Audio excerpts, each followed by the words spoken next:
اعوذ باللہ من الشیطان الرجیم، پناہ مانگتا ہوں میں اللہ کی شیطان مردود سے۔ بسم اللہ الرحمن الرحیم،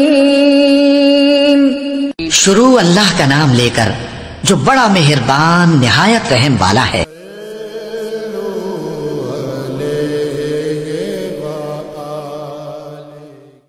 حضور اکرم صلی اللہ علیہ وآلہ وسلم نے ارشاد فرمایا، جس شخص میں یہ تین باتیں ہوں گی وہ ایمان کا مزہ پالے گا۔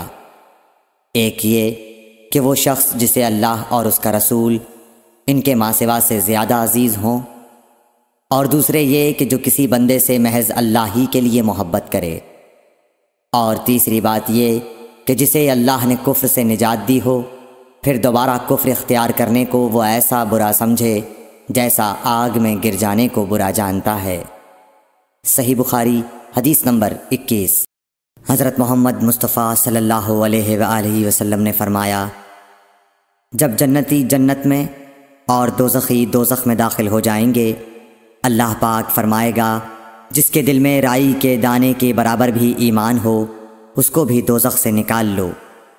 تب ایسے لوگ دوزخ سے نکال لیے جائیں گے اور وہ جل کر کوئلے کی طرح سیاہ ہو چکے ہوں گے، پھر زندگی کی نہر میں یا بارش کے پانی میں ڈالے جائیں گے۔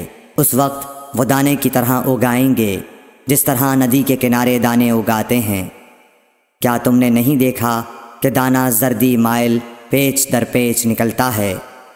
صحیح بخاری حدیث نمبر 22۔